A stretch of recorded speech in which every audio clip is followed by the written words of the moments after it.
Log entry, crew. I'm standing on the edge of the Orbital Ring's shadowed lower levels, beginning reconnaissance for the elusive Copper-Leaf Spinach.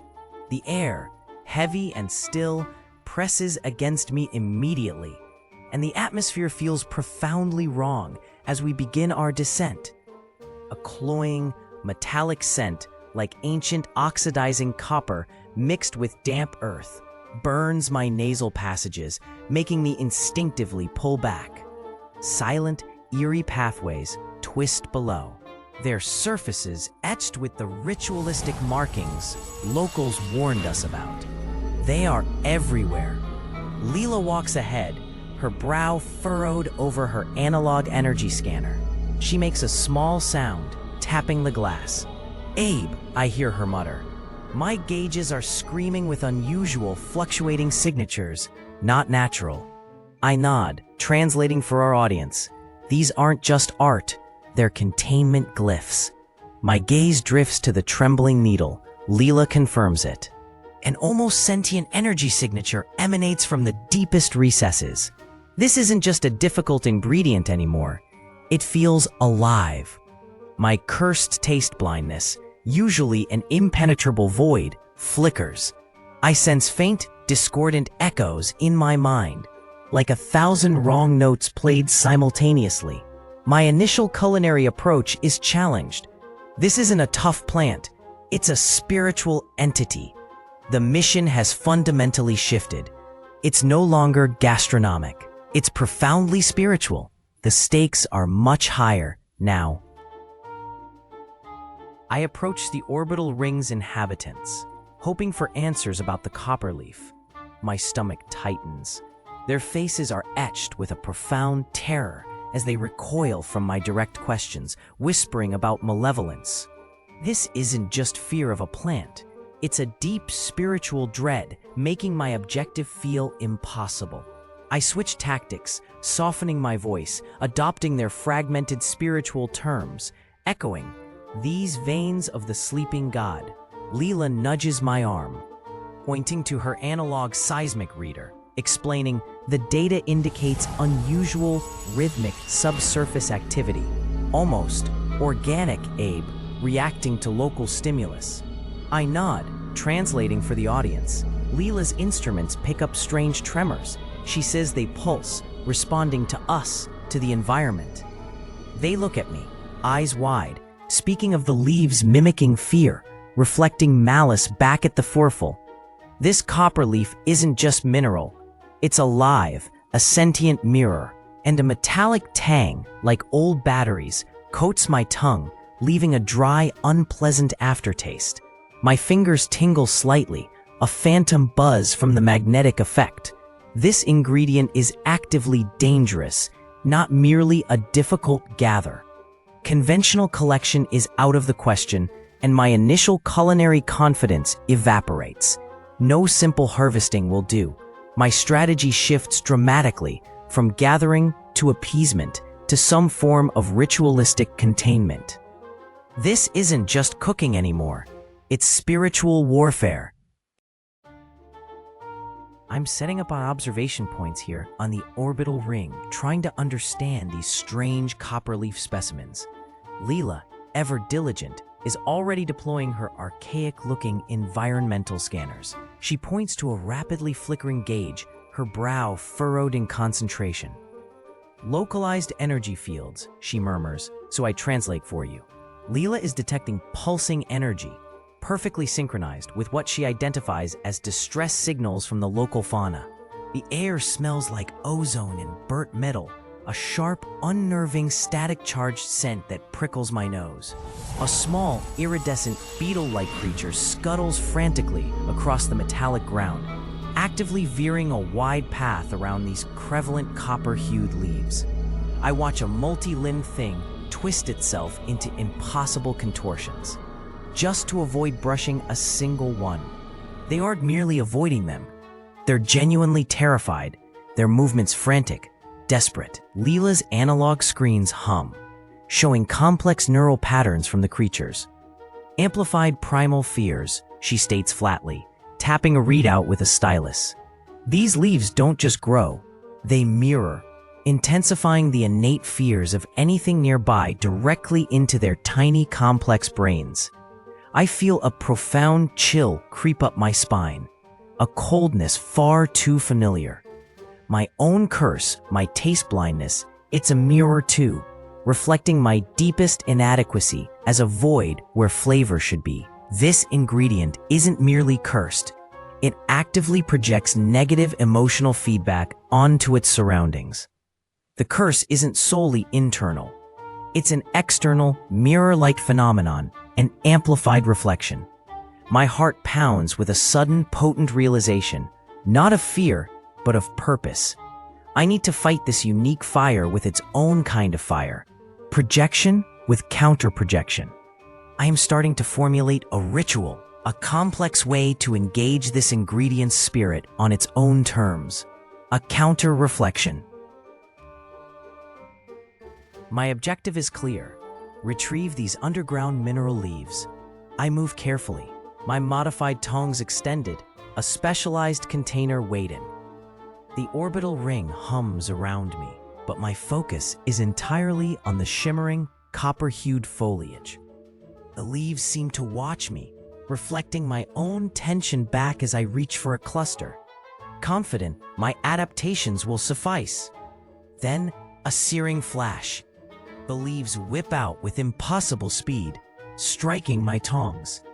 A silent shockwave hits me, knocking me back against the ring's cold metal. The air crackles with an acrid, ozone-like sting. Leela's instruments scream, a cacophony of alarms. I glance at her, then back at the pulsing leaves. Extreme localized magnetic pulse, she warns, her voice sharp with urgency, pointing to a spiking gauge. This isn't just mimicry. This ingredient possesses a potent, physical magnetic defense. It reacted with overwhelming, targeted force. I feel a growing bruise on my arm. The metallic tang of fear in my mouth. My standard culinary logic feels useless now. Crushed by this raw power, my taste blindness flares, an unbearable static filling my head, mirroring the ingredient's violent rejection. I abandon every conventional culinary method, understanding now that its magnetic effect is key to its true spirit. Ritualistic improvisation is my only path forward. My objective: bind this ingredient's volatile energy for safe collection. The derelict ring hums, a growing threat. Loose metallic debris clatter around me, the copper-leaf's magnetic field making them dance erratically. I feel a persistent, tingly pull on my skin. Leela, hunched over analog gauges, shouts, "Abe, high-frequency spikes! It's mirroring my measurements!" Her data confirms, brute force won't work. I begin my improvised ritual. My non-ferrous wooden staff taps a rhythmic beat on the hull, a precise counter-frequency. My nose catches the ingredient's sharp, metallic scent, like ozone and ancient iron. Leela's voice cuts through, calmer. "Resonance dipping, Abe. Maintain that rhythm." She feeds me amplitude adjustments. I focus my intent, disrupting its mirroring defense. A small, shimmering cluster of copper leaf yields. It pulses, but environmental shifts cease. My mind feels profoundly drained, like wrestling a phantom. My taste blindness now feels of crushing weight. Brute force is foolish. Harmonic engagement, finding the right frequency, is the true path. This is a vital lesson. Finding a truly purified space for this ritual on the orbital ring feels impossible. Every local I approach recoils, terrified by the lingering metallic tang of the mineral leaves. They sense the ingredient's residual energy permeating everything. My objective? Secure a clean chamber, and after much persuading, I finally convince an elder, a grizzled old-timer, to lend me his ancestral hearth. A small, isolated chamber, steeped in symbolic significance. I begin the meticulous purification, scrubbing every surface with local cleansing agents. The air still smells faintly of ozone and something burnt, a persistent phantom odor. Leela, my constant shadow, gestures to her analog gauges. I watch her intently as she taps a needle, a worried frown on her face. Magnetic ghosting, I repeat, translating her observation. Residual fields detected even where the prime ingredient hasn't physically touched. She confirms it. A wider spiritual footprint than anticipated, Abe. It influences the habitat's very fabric, but the elder's hearth possesses a faint, natural dampening effect, almost like an ancient shield.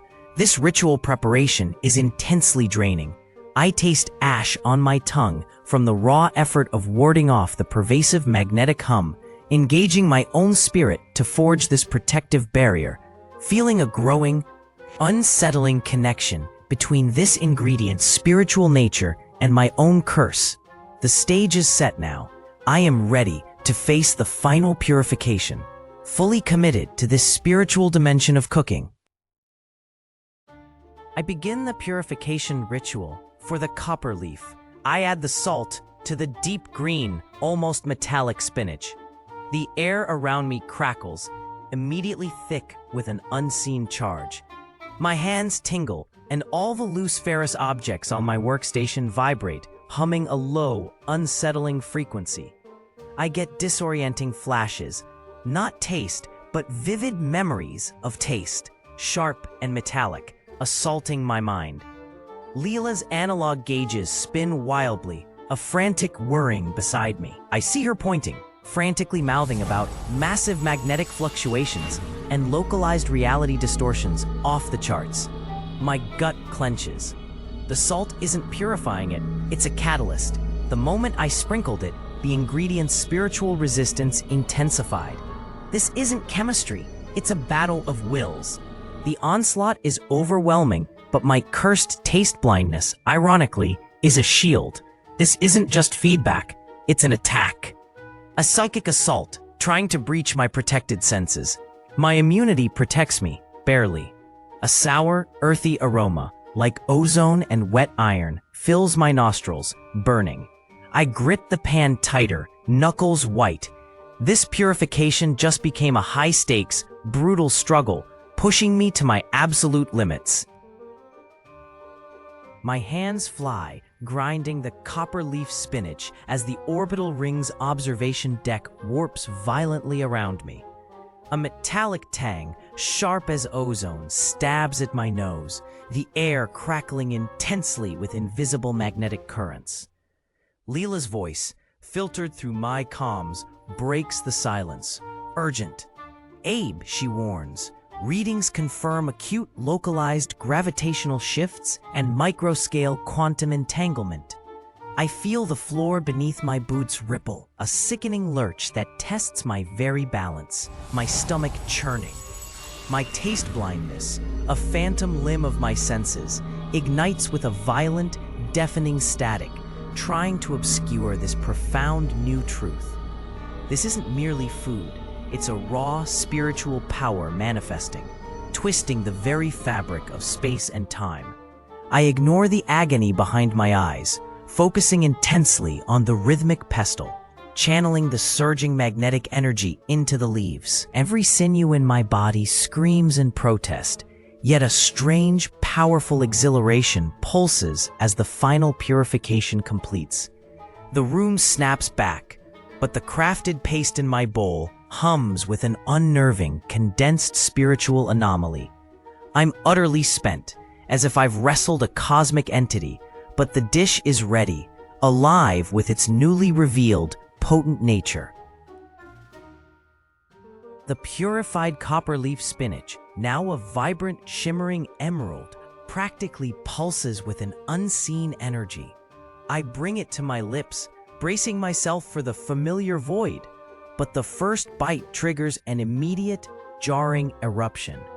My tongue is assaulted by impossible, clashing sensations, a violent symphony of discord that burns and chills simultaneously. My body convulses, a primal shudder tearing through my core. Suddenly, loose ferrous screws and fine metal filings across the console leap towards me, clinging to my shirt. then just as violently repel, clattering against the metal bulkhead of the orbital ring. Leela yells, her voice sharp with alarm, and I glance over, seeing her point at a rapidly overloading magnetic field sensor. "Extreme magnetic flux, Abe, off the charts," she shouts, and I feel the data, her book knowledge, translate into my very bones. My taste blindness, my constant companion, cracks open for a terrifying instant, revealing a torrent of pure, chaotic flavor. Not just bitter or sweet, but a spiritual reordering of sensory input, a glimpse into pure chaos. An acrid electric scent, like ozone mixed with rust, fills my nostrils. Then it snaps back, leaving me gasping, body buzzing with a low hum. Every muscle vibrates with residual energy. The terror is immense, but with it, a horrifying clarity emerges. This ingredient doesn't just make me magnetic, it alters my fundamental interaction with physical laws, a chaotic spiritual reordering. My curse, I realize, is not merely taste blindness. It's a profound, protective resistance against this very chaos, preserving my perception of reality. I am briefly a living magnet, cold and pushed by everything, a painful, yet vital understanding now pulsing through my veins. The mission's aftermath hums a low, unnerving thrum across the orbital ring. Locals shift uneasily, their anxious sweat pungent, mixing with the faint, metallic tang still clinging to everything. This isn't merely residual magnetism, crew. This copper-leaf spinach is a profound spiritual conduit, bending reality, shifting perception itself. I feel its chaotic echo deep inside, a profound symphony my taste blindness once muted. Leela taps her analog gauges, brow furrowed. I nod, translating her data. She's picking up reality distortions off the charts, folks. This ingredient revealed how spiritual energy warps the world. My cursed taste blindness, I now see, isn't a deficiency. It's a protective barrier, shielding me from this overwhelming chaotic input. My curse isn't a limitation, it's a filter for the universe's true intoxicating flavor. We haven't broken it, but I finally grasp its true protective nature. I slide a small, non-ferrous trinket into Leela's palm. It instantly shivers, clinging magnetically from my touch. Empirical proof, Leela. The locals watch us with fearful reverence. This journey has given me invaluable insight into mastering my curse. The ring's hum finally fades as we prepare to depart, leaving awe, unease, and a clearer path forward. My internal journey takes a colossal leap.